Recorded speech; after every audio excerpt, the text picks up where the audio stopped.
Pasado 5:00 nang matapos sa pamumutol ng kahoy sina Berto at Celis. Nagmamadali na sila sa pagtali ng mga naputol dahil papalubog na ang araw. Bali-balita pa naman na ang bundok na kanilang kinilalagyan madalas daanan ng mga aswang. May nakapagsabi na rin, isang mangkakahoy. Minsan niya nang nakasalubong ang nasabing nilalang. Hindi madaling malabanan sa sobrang liksi ng kilos at masyadong mapanlinlang. Nitong nakaraan lang din, may napabalitang natagpo ang bangkay sa mismong paanan ng bundok. Nang suriin ang katawan, walang ibang natumbok na salarin kung hindi ang aswang. Sa dami ng kalmot at pagkawala ng iilang lamang loob, wala nang iba pang maturong salarin. Matapos maitali ang lahat ng mga naputol na katawan ng puno, pinasan nila ito at nagsimula ng maglakad palabas ng kabundukan. Pero bago pa man makalabas, napahinto na sila nang mapansin ang kakaibang tunog mula sa kung saan. Ingay na parang daing ng baboy. May umaalingasaw na rin at mabigat sa pakiramdam ang hangin. Celis, maging alerto ka dahil mukhang may panganib sa paligid. Wika ni Berto. Binilisan ng dalawa ang paghakbang.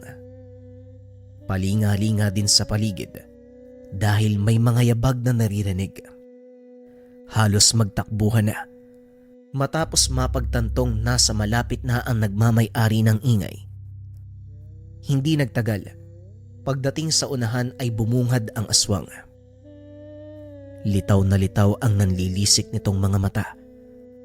Nakahanda na rin ang matutulis na kuko. Laway na walang humpay sa pagtulo at ang mga ngipin na hindi na makapag-intay na makakagat ng tao. Ibinaba ng magkapatid ang pasa na kahoy at kanya-kanya sa paghugot ng itak mula sa tagiliran. Inilabas na rin ni Celis ang kwintas na may nakasabit na kulay pulang bato, ang mutya ng apoy. Nang makita ito ng aswang, mapapansin ang pag-urong ng mga ito. Sinubukan nilang umatras pero bago pa man magawa, sinugod na sila ni Berto. Nagsimula ang laban sa pagitan ng aswang at ng magkapatid. Maliksi ang aswang at madaling makaiwas sa mga atake ni Berto. Tsumitsyempo naman si Celis para hindi masayang ang puwersa ng mutya ng apoy. Nakailang sugod na sila, subalit hindi natatamaan ang aswang. Humantong pa sa punto, sa kanila tumama ang sariling atake. Mabuti na lang, maagap ang bisa ng mutya. Nagawa silang protektahan laban sa sariling armas. Ipinagpatuloy nila ang paghuli sa aswang hanggang sa maigapos. Hindi na rin pinatawad pa, kaagad nilang pinatay. Gamit ang mutya ng apoy, idininito ni Celis sa mata ng aswang. Ilang sandali pa ay napayaw ang nilalang matapos masunog ang bahagi ng muka. Dahan-dahang binawian ng buhay ang walang awang nilalang. Bumagsak na lamang ang katawan na sunog na sunog. Daig pa ang uling sa kaitiman. Nagmamadali na ring umalis ang magkapatid dahil madilim na ang paligid. Umiiwas sa ideyang baka may aswang pang dumating. Saktong pagbaba nila ng kabundukan, may nakasalubong silang lalaki. Ginaw na ginaw at mabagal na naglalakad sa daanan. Patungo ito sa kabundukan dahil nag-alala si Berto at Celis sa maaaring sapitin nito. Kanilang tinawag at isinabay sa pauwi ang lalaki. Pagdating sa bahay ay kinausap nila ito. Nalaman ang pangalang Tanyo. Hindi niya raw alam kung saan siya nagmula. Basta napansin na lang na nasa ibang lugar na.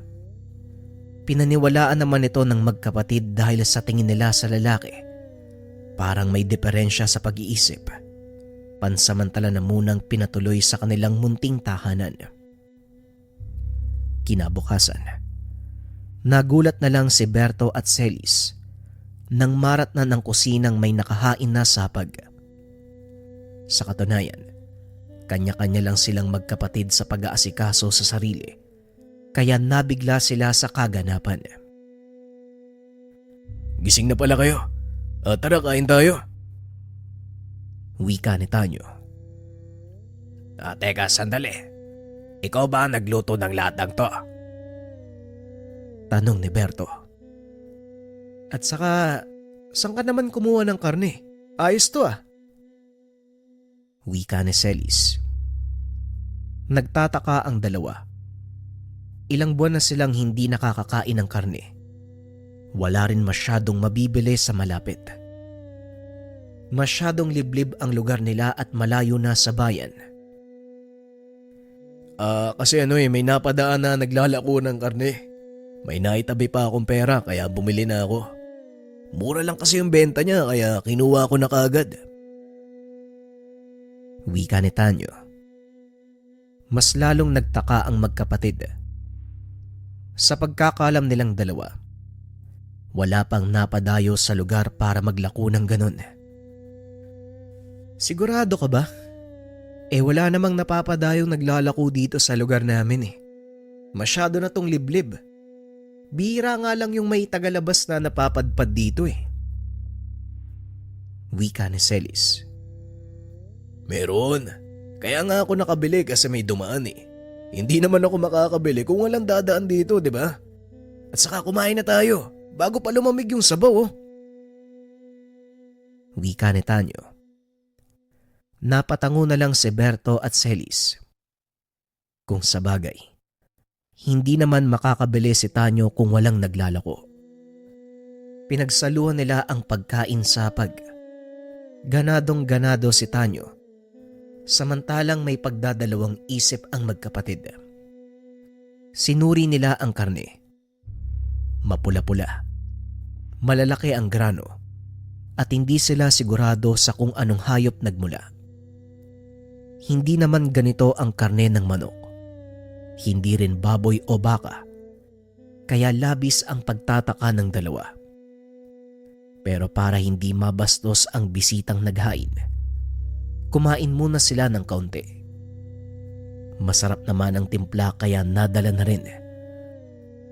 Pagkatapos ng kainan ay kanya-kanya na sa paglabas ng bahay si Celis at Berto para mag-ayos ng panggatong na ihahatid sa kabilang sitio.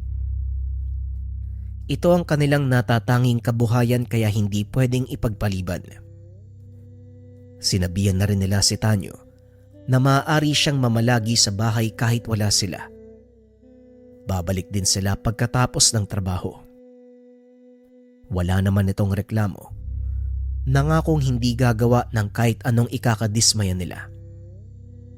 Matapos magkasundo, lumakad na ang magkapatid. Pagkatapos maihatid ang panggatong, binaybay nila ang daanan pauwi. Medyo mahaba ang lalakbayin at aabuti ng gabi. Pero hindi na bahala dahil dalawa naman sila. Habang naglalakad ay napag-usapan si Tanyo. "Hindi ko alam pero may duda ako kay Tanyo eh. Ikaw ba, Berto?" Tanong ni Celis. "Ako rin pero ayoko namang sobrang maginala. Baka mamaya mali eh. Masamang magbintang sa tao." Tugon ni Berto. "Kung sa bagay, baka mali din naman yung naiisip ko." Pareho silang nagkipit balikat at binilisan na ang paglalakad. Laking gulat na lang din pagdating sa tahanan.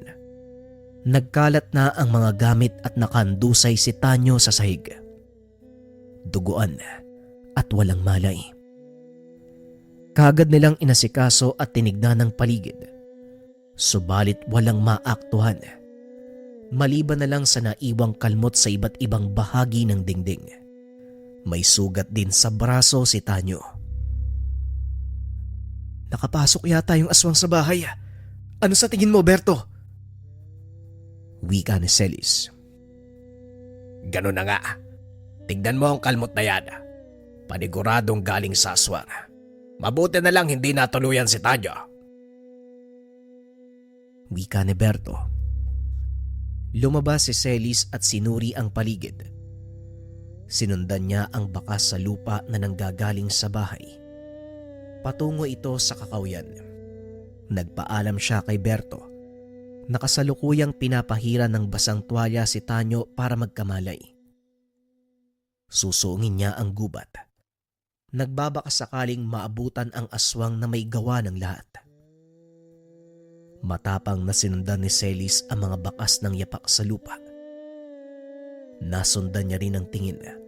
Merong kalmot sa puno. Dahan-dahan siyang napatingala. Kaagad binunot ang itak.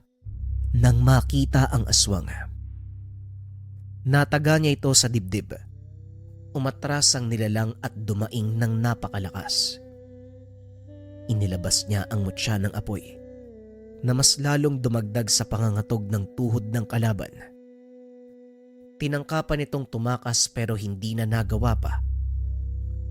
Katulad ng naunang aswang, nasunog ang laman nito at tuluyang binawian ng buhay. Kaagad ding hinugot ni Celis ang itak. Pagkatapos iniwan ang sunog na katawan. Pagbalik ni Celis sa bahay, nagkamalay na si Tanyo at kaagad nilang kinausap para malinawan sa nangyari. Magluluto sana ako ng hapunan kaso biglang may pumasok Pagtingin ko aswang. Ayun, wala na ako nagawa. Napangunahan ng takot kaya ito ang inabot ko. Mabuti na lang dumating kayo dahil kung hindi siguradong patay na ako Wika ni Tanyo. Hindi kami ang nagligtas sa iyo dahil pagdating namin, wala kaming naabotang aswang. Ikaw lang ang nakahandusay sa sahig, tapos wala kang malay. Tugon ni Berto. Baka may hinahanap yun dito, kaya hindi ako tinuluyan. O baka naman may napadaang mabuting tao, tapos nagawa niyang itabo yung aswang. Basta bago ko mawalan ng malay, nandito pa sa loob yung halimaw na yun Tugon ni Tanyo. O siya, basta magpahinga ka na. Mukhang malalim yung sugat mo Huwag ka na rin mag-alala, napatay ko na yung aswang. Wika ni Celis. Talaga ba? Napatay mo yung aswang? Paano mo naman nagawa yun? Tanong ni Tanyo. Mangmang yung aswang kaya madali kong napatay. Sige na, magpahinga ka na. Wika ni Celis. Iniwan ng dalawa sa kwarto si Tanyo. Pagsapit ng hating gabi, nagulantang sila ng may aswang na naman na napadalaw. Pagdating nito, kaagad binutasan ang dingding at si Berto ang pinunterya. Mabuti na lang maagap si Celis. Nagawang mataga ang kamay ng aswang, kung kaya't nabitawan ang kapatid. Kanya-kanya sila sa pagbunot ng patalim. Lumabas ng tahanan para matugis ang nilalang. Tama nga sila. Naghihintay ito sa labas. Kahit halos maputol na ang braso nito, walang balak sumuko ang nilalang. Naunang sumugod ang aswang, pero nabasa at alam na ni Berto at Celis ang galawan ng mga nilalang. Ilang beses na silang napalaban, kaya naman kabisado na ang mga galaw nito. Tumalon nito. Sinubukang umatake mula sa himpapawid. Kaso nga lang siya ang napuruhan sa ginawang pag-atake. Hinagis ni Berto ang dalang itak. Nakagad tumagos sa lalamunan ng aswang. Pagkabagsak, idiniin ni Celis ang mutya ng apoy sa mukha nito. Ilang sandali pa, umusok na ang katawan. Senyales ng pagkasunog, nanigas at wala ng buhay. Pagkatapos bumagsak ng aswang, tumingin sila sa paligid. Maging bubong ay tinignan kung meron pang nagtatago, pero wala na. Pansamantalang tinabunan ng mga tuyong dahon at iilang panggatong ang bangkay at saka pumasok ng tahanan. Palilipasin na muna ang gabi at sa pagsikat ng araw na lamang ibabaon sa hukay. Hindi na rin sila nakatulog dahil naging abala sa pag-ayos ng nasirang dingding. Habang inaayos ay naging matanong si Tanyo. Ano ba yung hawak mong kwintas, Celis? Nakita ko kasi kung paanong sinira ang katawan ng aswang eh. Napatay pa. Ano bang tawag dyan? At bakit nakakapatay? Tanong ni Tanyo. Isa itong mutya. Mutya ng apoy na sinusunog ang katawan ng kalaban, lalo pa ang aswang. Mabisa ring gamiting pangontra laban sa kung anong kasamaan. Tugon ni Celis. Saan naman ang galing yan? Muling tanong ni Tanyo. Galing yan sa tsuwi naming albularyo. Walang anak na mapagbigyan, kaya kay Celis na lang ibinilid. Tugon ni Berto. Nasa na ba yung tsuwi nyo ngayon? Muling tanong ni Tanyo. Namatay na eh. Pero teka, bakit ba ang dami mong tanong? Tugon ni Berto. Wala naman. Pasensya na, sige magpapahinga na ako. Tugon ni Tanyo. Sa paglipas ng oras, sumikat din ang araw. Pagkagising ni Berto at Celis ay wala na si Tanyo. Hinanap nila sa labas sa pag-aakalang nagpapahangin, ngunit wala na. Inisip na lang din nila na baka umalis na ito. Nakakalungkot lang isipin na hindi nagpaalam. Hindi na rin masyadong binigyan ng pansin dahil naging abala sa pag-aasikaso sa pagdating ng suki sa pakyawan kung bumili ng panggatong. Sa kalagitnaan ng pagsisilbi sa mamimili, napansin ni Berto ang isang lalaki sa sagingan. Medyo malayo na ito sa kanilang kinalalagyan, kaya hindi namukaan kung sino ito. Binaliwala niya sa pag-aakalang wala lang. Pero sa mga sumunod na oras, naroon pa rin ang lalaki, nakatingin sa bahay nila. Celis, halika nga muna. Nakita mo ba yung lalaki sa sagingan? Kanina ko pa yan napapansin eh. Tingin ang tingin sa atin. Wika ni Berto. Inaninag ni Celis ang sagingan. Katulad ng sinabi ni Berto, meron ngang tao sa lugar. Baka naman nagpapahinga lang yan. Wala rin namang ibang bahay dito sa malapit eh. Kaya malamang sa atin titingin yan. Hayaan mo na. Marami pa tayong gagawin eh. Wika ni Celis. Hindi na pinansin ang lalaki at nagpatuloy sa ginagawa. Sumapit na lang ang hapon. Naroon pa rin ang lalaki. Labis na ang pagtataka ni Berto. Bakit ka ba sobrang nag-aalala, Berto? Ano bang meron? Tanong ni Celis. Para kasing may mali eh. May kutob ako sa lalaking yan eh. Tugon ni Berto. Ano namang klaseng kutob yan? Baka isang... Hindi na natuloy ni Berto ang gustong sabihin nang kumatok ang pinag-uusapang lalaki. Si Celis na ang nagbukas. Kinausap ito. Ay, yung lalaki. Nangingi ng pagkain sa katubig. Pinatuloy nila ang lalaki at pinakain. Tahimik lang itong pinagmasdan at hindi na muna kinausap. Nang matapos kumain ay doon sila nagtanong. Taga saan ka ba? Ngayon lang kita nakita dito sa lugar namin ah. Tanong ni Berto. Hindi sumasagot ang lalaki. Tansya nila ay nasa 20 ang edad. Palinga-linga ito sa paligid na para bang may hinahanap. Oh, ayos ka lang ba? O bakit parang may hinahanap ka? Naging alerto si Berto at Celis dahil kay nahinala ang naging kilos ng lalaki. Tumatayo na ito at ilang sandali pa. Dahan-dahang nagpalit ng anyo. Bigla silang sinugod. Nabagok ang ulo ni Berto sa dulo ng mesa matapos banggain. Dumiretso naman ang aswang kay Celis at dito nagpakawala ng kalmot.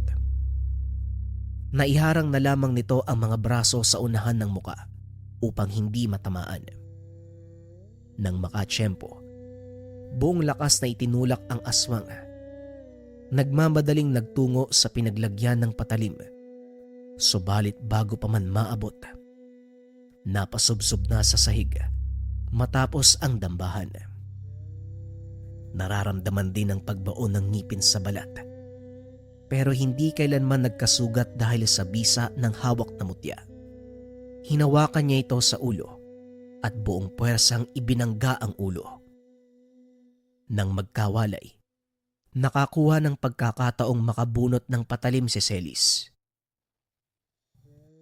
Ayos ka. Hindi ko napansin yun Pero wag kang mag-alala. Hindi ko lang huhugutin yung laman mo. Siguradong pipira-pirasuhin kita. Sinugod ni Celis ang aswang. Pero sa halip na lumaban ay tumakbo ito palabas. Hinabol niya. Dinala siya sa gitna ng kakahuyan at doon naganap ang laban. Naging alerto si Celis dahil sa biglaang pagkawala ng aswang. Batid niyang nasa paligid lang ito dahil umaalingasaw pa rin ang amoy. Bawat sulok ng kakahuyan, kanyang tinignan. Sinundan ang mahinang tunog, yabag mula sa kung saan. Positibo talagang nagtatago lang ang kalaban dahil maging ang angil nito, naririnig niya. Ilang sandali pa ay biglang dinambahan si Celis. Hindi makakuha ng balanse kaya bumagsak sila sa lupa. Hindi na rin makatayo matapos daganan ng aswang. Hinawakan niya ang mga kamay upang mapigilan ang akmang pagkalmot. Kahit alam niyang hindi siya masasaktan, mahihirapan pa din sa pagkilos dahil masyado itong sagabal. Nagpalitan sila ng lakas. Sa uli, si Celis ang nagwagi matapos mabali ang kamay nito. Paulit-ulit niyang sinuntok ang nilalang. Nagmamadali siyang tumayo upang kunin ang itak na nabitawan. Nang madampot, kaagad tinaga ang aswang. Sa galit nito, paulit-ulit niyang tinaga hanggang sa mapugutan na ng ulo.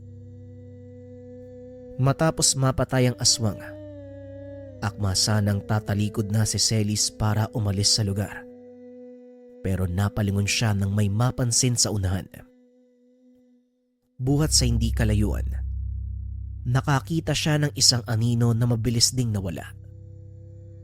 Kung hindi siya nagkakamali, nakasalamuha niya ang nagmamay-ari ng pigurang iyon kamakailan lamang. Pagkabalik sa tahanan ay naabutan niya si Berto. Kakagising lang nito matapos mawalan ng malay. Nagdurugo ang bahagi ng ulo nito na kaagad din niyang ginamot. Pinagpahinga niya na muna dahil bahagya pa ring nahihilo. Ano nangyari? Nahabol mo ba yung aswang? Sabi ko na nga ba masama ang lalaking yun Kapag talaga nagdududa ako, siguradong totoo. Wika ni Berto. Huwag kang mag-alala, napatay ko na. Andun nakabulagta sa kakahuyan. Dapat lang napatay mo. Ang lakas ng loob na biktimahin tayo. Tayo na ngayon tumulong, tayo pa'y nabiktima. Pero ang ipinagtataka ko, Berto, paano nangyari na nalapitan tayo ng aswang?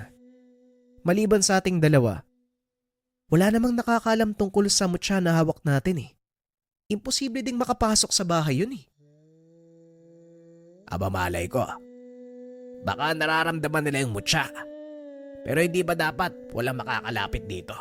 Protektado tong lugar eh. Hindi ko nga din alam eh. Nagsimula yan nung tumanggap tayo ng bisita dito. Matapos silang mag-usap ay biglang dumating si Tanyo. Duguan at nanghihina. Kagad nila itong pinatuloy. Tinignan pa ang labas kung merong nakasunod. Nang walang makita, sinarado ang pintuan at tinulungan si Tanyo. May aswang. Hinabol ako ng aswang. Wika ni Tanyo. Eh saan naman? Teka, hindi ba umalis ka na? Bakit ka pa bumalik dito? Tanong ni Berto. Umuwi ako sa amin eh. Bilang pasasalamat sa inyo. Dadalan ko sana kayo ng pagkain pero naabutan ako ng mga nilalang eh. Ito yung sinapit ko eh. Tugon ni Tanyo. Gamutin mo muna siya, Berto. Magbabantay lang ako sa labas. Baka mamaya merong marka yan eh. Nasundan yan dito. Lumabas ng bahay si Celis at nagbantay. Maigpit ang pagkakahawak niya sa dalang patalim. Inaninag maging ang madilim na bahagi. Kahit mahinang kaluskos ay kaagad niyang tinitignan. Masigurado lamang ang kaligtasan. Pero walang dumating na aswang. Ilang sandali pa, sumigaw si Berto mula sa loob. Walang sugat! Pagpasok ni Celis, nakita niya si Berto na sakal-sakal ng aswang. Walang iba kung hindi si Tanyo. Kung hindi ko kayo mayanggaw, mas mabuti pang kainin ko na lang kayo. Kagad kumilos si Celis para tagain si Tanyo. Nang akma nitong kakagatin si Berto, mabuti na lang hindi natuloy dahil naging abala ito sa pag-ilag sa patalim. Nasa lupa ni Tanyo ang itak. Umagos ang dugo nito. Ibang-iba na ang itsura ni Tanyo. Merong katawan ng tao, pero yung mukha niya para bang sa aso. Isang uri ng gabunan. Mapanlinlang kang hayop ka. Ngayong alam na namin ang totoo, hinding-hindi ka na makakawala. Idiniin ni Celis ang itak at napayaw na lamang ang aswang. Ito na rin mismo ang umatras. Ininda ang sugatang kamay na halos masunog. Hindi maintindihan ni Tanyo ang nangyayari. Ang buong katawan niya ang nangihina na para bang nalalapnos. Ayos ka rin ah. Pati kami pinaniwala mo. Akala ko talaga ibang aswang yung kalaban natin eh. Celis, malakas sana tong aswang na to, gabunan. Nagkamali ka ng binangga mo, utoy. Wika ni Berto. Wag muna nating patayin. Ayos din yung ginawa nito eh, no? Niloko pa tayo. Kaya mo siya magsalita. Tapos saka natin paglaruan. Inawat ni Celis ang kapatid. Huminto naman ito. Kinausap niya si Tanyo na ngayon ay bumalik na sa pagiging tao. Sabihin mo nga sa amin, ano bang pakay mo? Tinuring ka naming kaibigan pero yan ang igaganti mo. Wika ni Celis. Hindi ko na kailangan magpaliwanag pa sa inyo. Kung tutusin, binibigyan ko pa kayo ng karagdagang lakas. Bukod sa tangan nyo, pwede pa kayong magkamit ng lakas bilang aswang. Wika ni Tanyo. Ngumiti ito ng nakakaloko sa dalawang magkapatid. Hindi na nakapagpigil pa si Celis. Paulit-ulit niyang sinuntok. Sa bawat pagsuntok ni Celis, tila baga na tumatama sa katawan ng nilalang dahil umuusok ito. Gusto ko lang yang gawin kayo para mas lalong lumawak ang lahi namin. at maging mas malakas. Hinampas ni Berto ang ulo ni Tanyo. Muli itong nasubsob sa sahig. Pinagsasuntok niya ng paulit-ulit. Tumayo na lang si Celis. Pinanood habang ginugulpe ng kapatid ang tinuring na kaibigan. Wala siyang balak na umawat dahil maging siya gustong pahirapan ang nilalang. Ayos na yan. Patay na oh. Sunog na yung katawan niyan. Hingal na tumayo si Berto mula sa katawan ni Tanyo. Duguan ang mukha nito. Halos malapnos ang buong katawan. Hindi na gumagalaw. Naglinis naman ng kamay at katawan ng magkapatid. Kaso nga lang, hindi nila namalayan ang pagbangon ng gabunan. Berto, si Tanyo nawala dito. Matapos magsalita, nakarinig sila ng malakas na pagtalon. Kapwa na pailag ang dalawa. Akma sanang susunggaban pa ang magkapatid. Inilabas na ni Celis ang mutya ng apoy. Kumuha naman ng patalim si Berto. Sabay nilang sinugod ang nilalang. Aba ayos to, matigas talaga. O sige, subukan natin yung tigas mo. Gagamitan ka na namin ng tangad. Naunang sumugod si Berto. Walang tigil na inatake si Tanyo gamit ang hawak na patalim. Nakita naman kung paanong nahirapan ang aswang na lumaban. Napapayaw ito dahil nalalapnos ang kanyang balat. Sige na, Celis. Patayin mo na yan. Sobrang kulit. Hinawakan ng mabuti ni Berto si Tanyo. Pinaluhod sa harapan ni Celis. Nahirapan na rin itong makakilos dahil nakasaksak sa kanyang tiyan ng patalim. Hinubad ni Celis ang mutya ng apoy. Inilagay sa leeg ni Tanyo. Unti-unting umusok ang katawan ng aswang. Ang amoy ng lugar, amoy nasusunog na laman. Dahan-dahang lumalabas ang dugo sa bawat butas ng katawan ni Tanyo. Umangil ng napakalakas ang aswang. Pero wala na siyang nagawa. Tuluyan ng binawian ng buhay ang aswang. Napatitig sina Berto at Celis sa nakahandusay na katawan ni Tanyo. Nakahinga ng maluwag dahil napatay na ang aswang. Namayani ang katahimikan pagkatapos nun.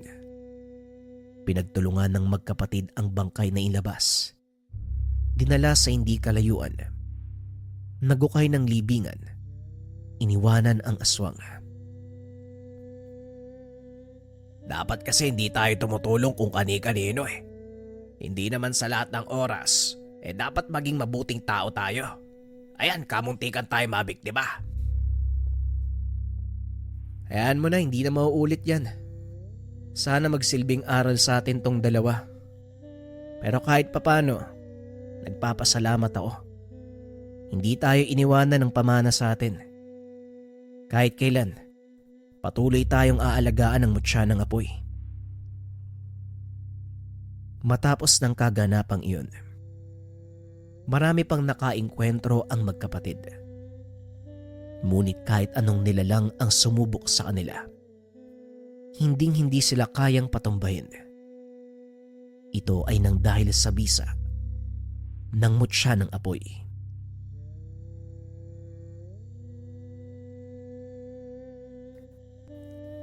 Ang kwentong ito ay hango sa totoong buhay. Mula ito sa isa nating kabayan na itago na lang natin sa pangalang Ani. Taong 1984. Masbate. Nang mga panong ito ay third year high school na si Ani. Siya ang panganay sa 6 na magkakapatid. Ang trabaho ng ama ay pangingisda. Ang ina ay nag-aalaga sa mga kapatid. Paminsan ito din ang nagkukumpuni kapag may sira ang lambat. Nasa dulo ng baryo ang kanilang tahanan. Kalapit ang bahay ng kaibigan na ang pangalan ay Mena. At sa kabilang bahay naman, ang albularyo na si Manong Libay. Malapit na magkaibigan si Mena at Ani. Mula pagkabata, sila na ang palaging magkalaro. Nag-iisang anak lang si Mena. Wala itong kinilalang ama, magmula nang hindi ito makabalik galing sa pangisda. 3 buwan na ang pagdadalang tao ng ina nung mangyari ang insidente. Ayon sa balita, wala namang bagyo noong pumalaot ito, kung kaya't nakakapagtakang hindi na ito nakabalik. Magkaklase ang dalawa. Halos magkasalungat man ang pag-uugali. Palagi namang magkasama sa iba't ibang bagay. Si Ani kasi, madaldal at mahilig makahilobilo, kung kaya't marami itong kaibigan. Si Mena naman, halos walang kibo. Magandang babae kung kaya't maraming lalaki ang nagkakagusto sa kanya. Kaso nga lang, hindi mo rin maririnig ang boses nito kung hindi mo siya kakausapin. Nasanay na si Ani sa ganitong pag-uugali ng kaibigan. Sa mura nilang edad, pansin na ni Ani ang pagiging kaiba ni Mena. Sa likod ng bahay nito kung saan nakatayo ang isang malaking balete, madalas meron siyang kinakausap. Mula pagkabata, nakikita na ni Ani ang ginagawa ng kaibigan kung kaya't hindi na ito bago sa kanya. Hindi niya na lang ito pinapansin. Inisip na maaaring ito ang nakakapagpagaan sa kaibigan kapag may hinaharap itong problema. Ganito rin kasi minsan ang ina ni Mena na si Cora. Madalas itong makikita sa likod ng bakuran, nakaharap sa malaking balete. Tatawa-tawa na tila kinikilig, ngunit wala namang makikitang kausap. Isang araw, kasalukuyang may ginaganap na programa sa paaralan. Nagkaroon ng pagkakataon na mag-usap ang magkaibigan. Ani, alam mo ba, gabi-gabi, dinadala ko ng lalaki doon sa masukal na bayabas. Wika ni Mena.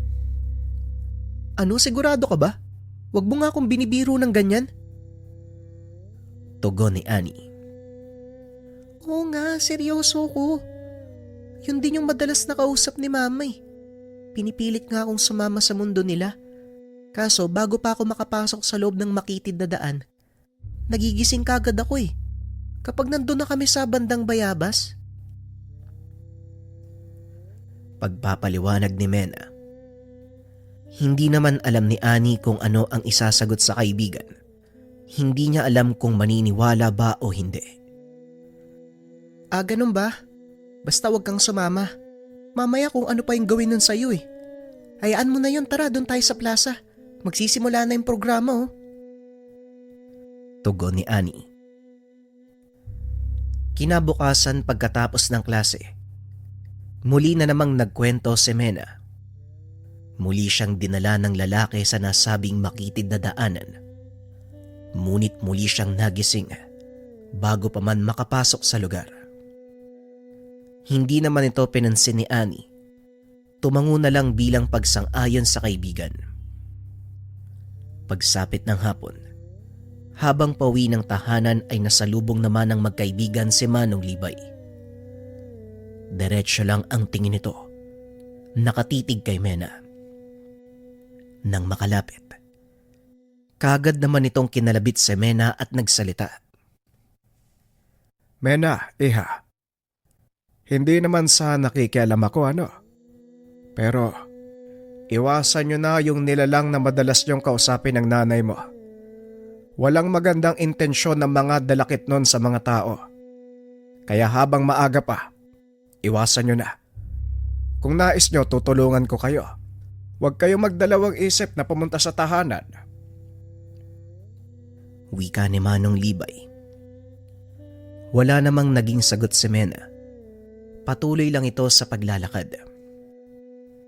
Ngunit nang makarating sa tahanan, nakita na magkaibigan na balisa si Nanay Cora. Ito ang nanay ni Mena. Tulala ito habang nakaupo sa balkonahe. Tila gulong-gulo sa nangyayari. Bigla naman itong ngumiti nang mapansin na papalapit ang anak. O anak, ang aga naman yata ng uwi niya. Wika ni Nanay Cora. Opo, Nay. Mag-aasikaso daw po kasi yung mga guro namin para sa graduation. Nga pala, Nay, nakasalubong po namin si Manong Libay. Meron po siyang sinabi tungkol sa nakakausap nating lalaki. Sabi niya, wala daw magandang intensyon yung lalaking yun eh. Pero Nay, di ba matagal na nating kaibigan si Socorro? Wika ni Mena. Ganun ba? Hayaan mo na si Manong Libay. Huwag yun na lang pansinin. Baka masama lang ang pakiramdam nun. Halina muna kayo sa loob ng makapagmeryenda. May nilagang hinog na saba doon sa kusina. O Ani, wag mahiya ah. Hindi ka bisita dito. Ituring mo na ang sarili mo na kapamilya namin. Kumuha ka na rin doon. Wika ni Nanay Cora. Napatango na lang si Ani at kagad na pumasok ng tahanan. Nasa entrada pa lang si Ani. Nakaramdam ito ng kakaiba. Na para bang may kung ano sa tahanan. Labis ang pagtataka nito dahil hindi naman ganito ang pakiramdam nung mga nakaraang araw na pumasok ito sa kanilang tahanan. Ani mo'y bigla siyang nalungkot sa hindi malamang dahilan. Nang mapansin ni Mena ang pag-iba ng kilos ni Ani, kagad naman itong niyaya ang kaibigan na kumain sa labas ng bahay. Mabilis namang sumama si Ani. Ani, magtitimpla lang ako ng kape ah. Babalik din ako kagad. Wika ni Mena. Napatango na lamang ang kaibigan bilang pagsang-ayon. Habang abalang kumakain ng malinamnam na saging, nanayo ang balahibo ni Ani. May napansin siyang isang lalaki. Hinihimas ang ulo ng kung anong hayop. Nakaupo ito sa gilid ng balete. Matangos ang ilong. Mestizo. Magara ang kasuotan. Mapungay ang mga mata na tila ba nangungusap. Kaso nga lang, kakaiba ang aura na bumabalot dito. Ani mo'y kabaliktaran ang ugali nito sa kung ano ang nakikita niya sa panlabas na anyo. Ani, ito yung kape mo oh. Kanina ka pa tulala dyan ah. Ano bang tinitigdan mo? Wika ni Mena nang mapansing nakatulala si Ani. Ha? Kanina ka pa ba dyan? Kasi may... Itinuro ni Ani ang puno.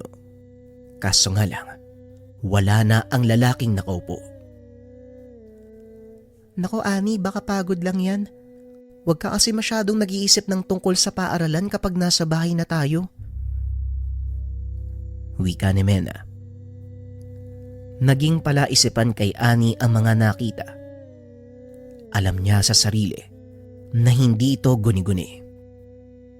Kaso nga lang matapos kumain, kagad namang gumawa ng takdang aralin ang magkaibigan. Bago pa lumubog ang araw ay kaagad nang umuwi si Ani. Ilang linggo pa ang nakalipas. Habang abala sa paglalaba si Ani, nagulat ito nang marinig ang balita ng ina. Anak, nagkakagulo ang kapitbahay. Si Mena daw, hindi nagigising. Diba wala namang sakit yan? Wika ni Nanay Lita. Teka, ano pong ibig niyong sabihin, Nay? Tanong ni Ani. Ayun nga ang balita. Natulog pero hindi na gumigising. Ilang oras na daw sinusubukan ng mga kaanak na gisingin si Mena pero walang nangyayari. Wala na rin daw pulso pero mainit ang katawan para bang natutulog lang talaga. Tugon ni Nanay Lita. Sige po Nay, pupuntahan ko muna. Titignan ko kung anong nangyari sa kanya. Tugon ni Annie.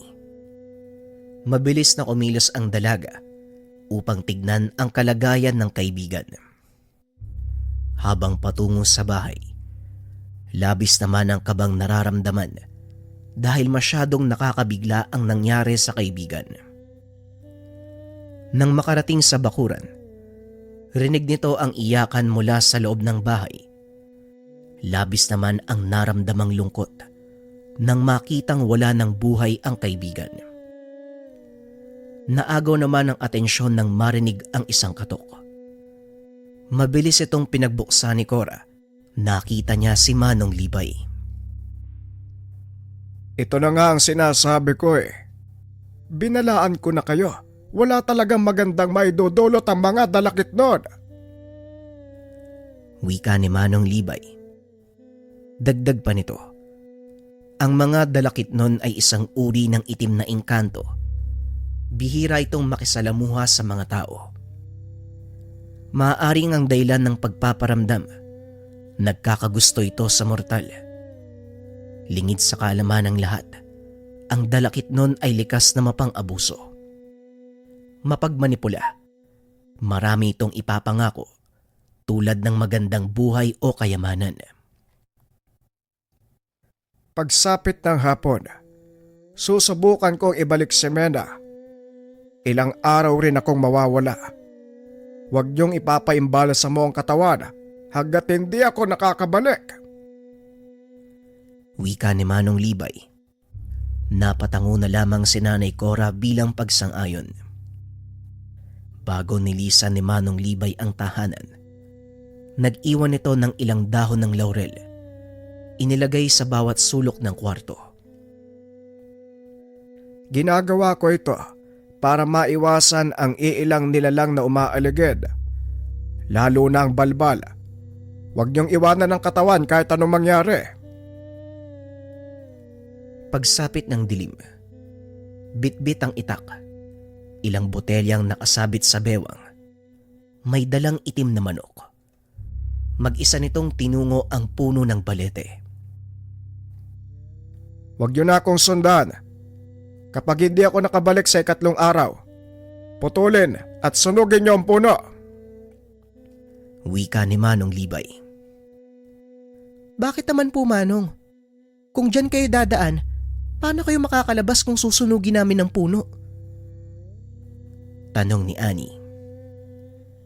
Kapag hindi ako nakabalik, ang ibig sabihin nun, hindi naging matagumpay ang pagligtas ko kay Mena. 3 araw lang din ang maaaring itagal ng katawang tao sa mundo ng mga engkanto. Kung lalagpas man, marahil mataas ang kaalaman nito. Sa estado ng aking kakayahan, limitado lang ang alam ko pagdating sa dalakit nun. Pero huwag kayong mag-alala. Gagawin ko ang lahat para mailigtas si Mena. Wika ni Manong Libay. Kagad namang umalis si Annie at Nanay Cora nang makitang nagsisimula ng magritual si Manong Libay habang may sinasambit na mga orasyon. Bigla naman itong ginilitan ang 2 itim na manok. Inikot nito ang dugo sa puno hanggang sa wala nang tumutulong dugo mula sa leeg ng manok. Ilang beses ding umikot si Manong Libay hanggang sa nagulat si Annie at Nanay Cora. Sa 7th ikot, bigla na lamang nawala ang albularyo. Tinatawag pa ito ni Nanay Cora. Tanging bakas ng dugo ang nakita. Hindi naman nabahala ang 2 sa biglang pagkawala ni Manong Libay. Inisip nila, naging matagumpay ang pagpasok nito sa mundo ng mga nilalang. Kagad ding bumalik ang 2 sa tahanan.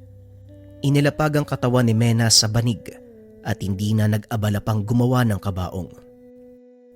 Hawak ang pag-asang muling babalik si Wena tulad ng mga sinabi ni Manong Libay. Kaso nga lang, lumipas na ang 2 araw. Wala pa ring pagbabago. Hindi pa rin nakakabalik ang albularyo. Labis naman ang kaba ni Annie para sa kaibigan. Ramdam nitong buhay pa si Mena dahil nananatiling mainit ang katawan nito. Sa pagsapit ng ikatlong araw, bandang hapon, halos hindi na tumitigil sa kakaluha si Cora. Taimtim itong nagdarasal habang hawak-hawak ang isang rosaryo. Diyos ko, naway bumalik ang anak ko. Iligtas niyo po siya kung saan man siya naroon. Wika ni Nanay Cora. Ilang sandali pa napatayo si Ani at Cora nang marinig ang tinig ni Manong Libay. Opo, Cora, ay buksan niyo ang pintuan. Kagad namang binuksan ni Cora ang pintuan. Bigyan niyo ako ng tubig. Nanunuyot ang lalamunan ko. Tugon ni Manong Libay. Habang inaabot ang isang basong tubig, kitang-kita naman sa pagbumuka ng albularyo ang pagod.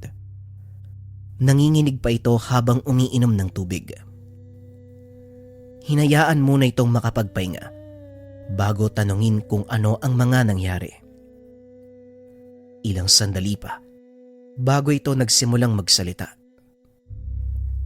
Cora, baka may nais kang sabihin bago ko isiwalat ang mga naranasan ko sa mundo ng mga dalakitnon. Wika ni Manong Libay. Kitang-kita naman sa mukha ni Cora ang gulat dahil sa tanong ni Manong Libay. Wala namang magandang maidudulot kapag nagsinungaling, kung kaya't kagad nitong ipinaliwanag ang lahat. Sa totoo lang, matagal na akong nililigawan ng lalaking yun eh. Masaya naman ako sa kanya. Madalas niya rin kinakausap si Mena. Sa nakikita ko, nagkapalagayan sila ng loob. Hindi ko naman pinagbawalan si Mena na makipag-usap dito. Alam ko kasi na wala namang gagawing masama ang dalakit nun sa anak ko. Matagal na kaming magkakilala ni Socorro mula nang mawala ang tatay ni Mena. Ito na nagsilbing ama ng anak ko. Kaya ko naman nakilala ang dalakit nun na yon dahil din kay Eric, yung dating kaibigan ko. Wika ni Nanay Cora. Hindi niya pinansin ang mga usap-usapan na matagal nang nawawala si Eric. Ayon sa mga balita, huli itong nakitang umakyat sa kabundukan kasama ang tinana nitong babae.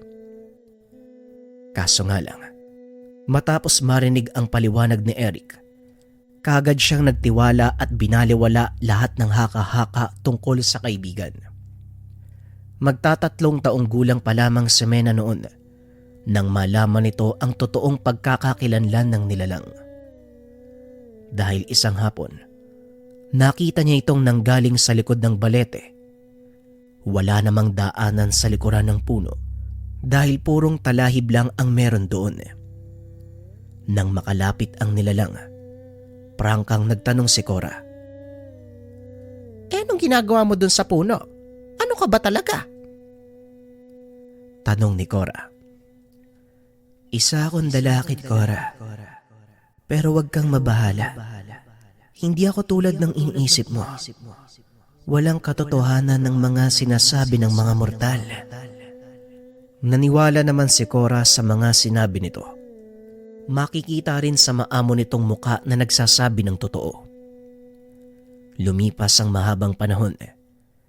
Bigla itong nag-aya na dalhin si Cora sa mundo ng dalakit nun. Dahil sa takot kung kaya't hindi pumayag si Cora, nangako pa ng kayamanan ang dalakit nun. Hindi nito nabago ang desisyon ni Cora. Nung una, inakala niyang tanggap ng dalakit nun ang naging desisyon. Ngunit sa nangyayari ngayon, tila hindi maganda ang resulta. Sa totoo lang, Cora, naging mahirap ang paglalakbay ko sa mundo ng mga dalakitnon. Hindi ka nagkakamali. Nandun nga si Mena. Hindi maganda ang lagay nito. Kasalukuyan siyang alipin ng mga itim na engkanto. Wika ni Manong Libay. Matapos niyang makapasok sa lagusan, lumabas siya sa isang maliit na balon. Hindi kalayuan makikita naman ang malaking tahanan na may dalawang palapag Matataas din ang bakod nito. Isang makalumang bahay na pangmayaman na yari sa kahoy. Malalaki ang mga punong nakapalibot sa tahanan at yung mga nakikita niyang nilalang. Hindi normal na tao. Ibang-iba ang itsura dahil napakaganda. Bago pa tuluyang mapansin si Manong Libay, nagtago siya sa makapal na halaman. Matyaga itong nakiramdam hanggang sa marinig ang yapak ng kabayo. Ilang sandali pa dumaan naman ang isang karwahe. Sa likod nito, ang 9 na tao na merong kadena. Isa-isa itong tinignan ni Libay hanggang sa makita nito si Mena na walang tigil sa pag-iyak. Basang-basa ng pawis ang katawan nito. Animoy walang tigil sa pagtatrabaho. Halos 1 dipa lang ang distansya ng bihag sa bawat isa. 3 dito ay lalaki, 5 naman ang mga babae. Lahat sila ay merong kadena, sabay-sabay na hinihila ng karwahe. Walang bantay sa likod ng mga ito, kung kaya't nagkaroon ng pagkakataon si Manong Libay na sundan kung saan ito magpupunta. Habang nasa daanan, agaw pansin naman ang diretsyong tingin ng mga bihag. Habang tumutulo ang luha, wala ring boses ang maririnig mula sa kanilang bibig. Sa patuloy na pagsunod ni Manong Libay, bagya naman siyang napatigil matapos suminto ng karwahe. Kaagad namang nagkubli sa isang malaking puno si Libay habang patuloy na nagmamasid. Dahan-dahang bumaba mula sa karwahe ang isang makisig na lalaki. Ngayon mararanasan niyo ang parusa kapag hindi kayo sumunod sa utos. Isa-isa nitong kinuha ang mga nakakadena. Ilang sandali pa, rinig naman ni Libay ang pagsigaw ng mga bihag. Animoy sinusunog dahil sa tuwing umuusok ang itaas na bahagi ng tahanan, sumisigaw naman sa sakit ang mga bihag. Sa paglabas ng mga ito, makikita naman ang mukha ni Mena na tuklap ang balat. Umiiyak. Hirap na hirap ang kalagayan. Bago pa muling gumalaw ang karwahe, unti-unti namang humilom ang mga sugat sa katawan ni Mena. Ganon din ang mga kasama nito. Muli namang sinundan ni Libay ang karwahe hanggang sa bumalik ito sa loob ng malaking tahanan. Hindi na naging mahirap pa ang magtago. Dito na nagsimulang magtaas ng sabulag ang matanda. Sa pagbaba ng dalakit nun sa karwahe, kaagad namang sumalubong ang 2 bantay. Inalis nito ang mga kadenang nakagapos sa kamay ni Mena at sa mga iba pang bihag. Sige na. Bumalik kayo sa dati niyong pwesto.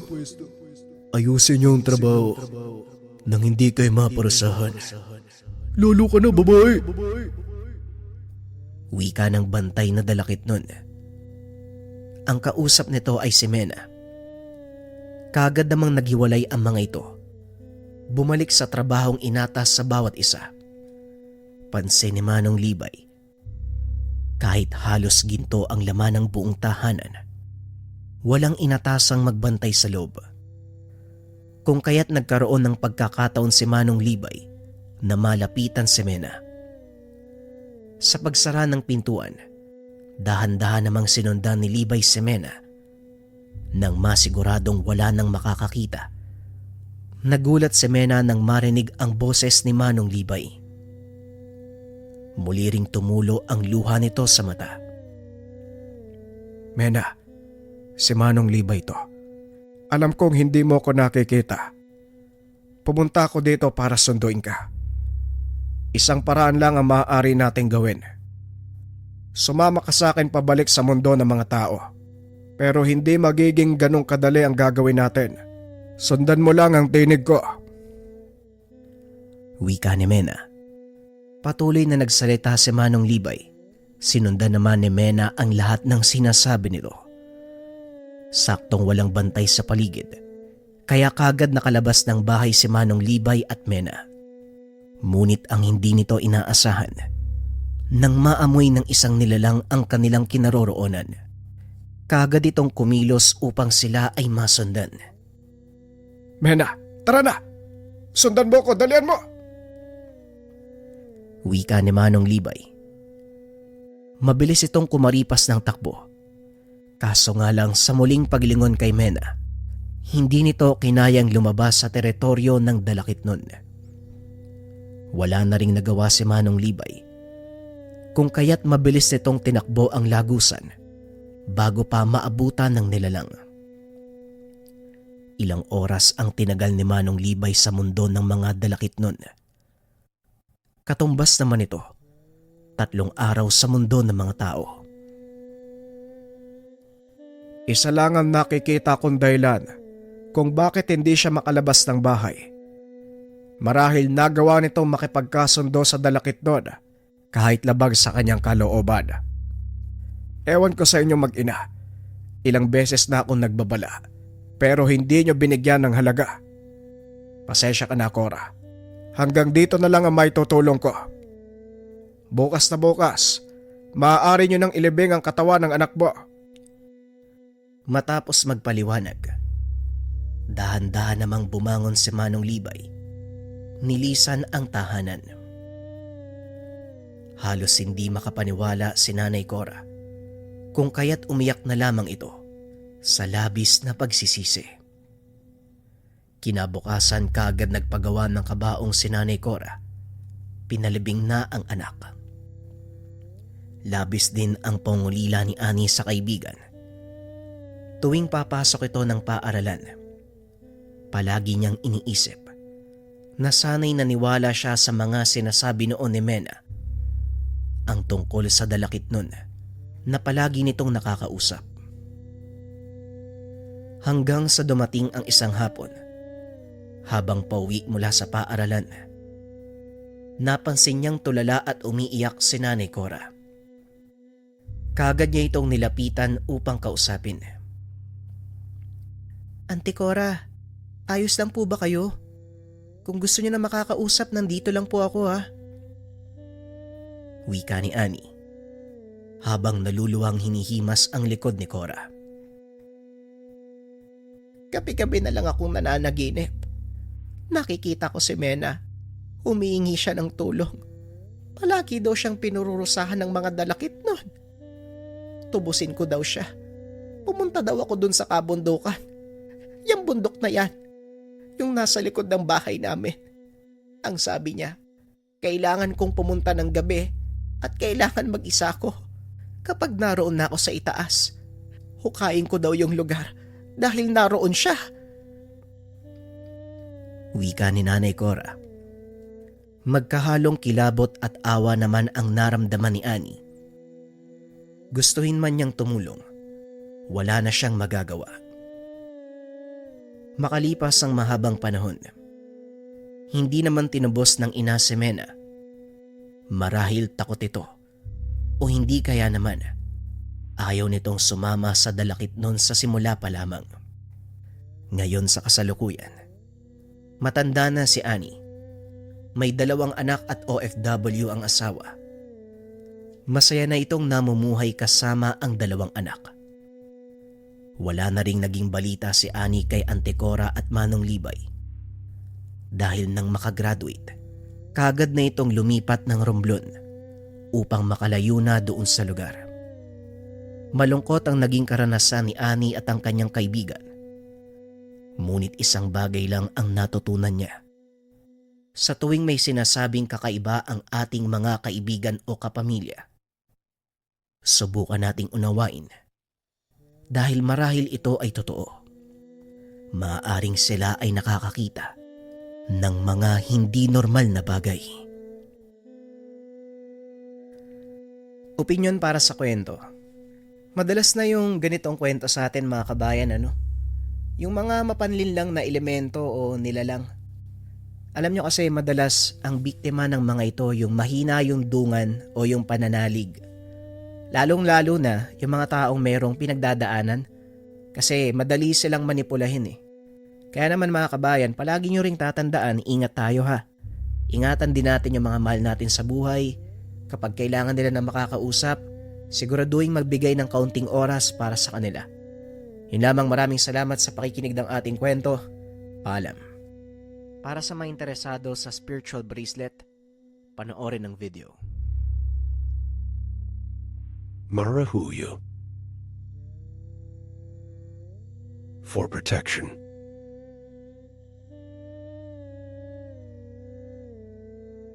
Kunita.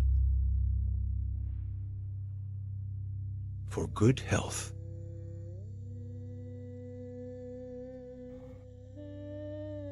+1 mantra. For anti-stress and good fortune. Kendili V1. For good luck. Kendili V2. For good luck. Talege. For anti-jealousy.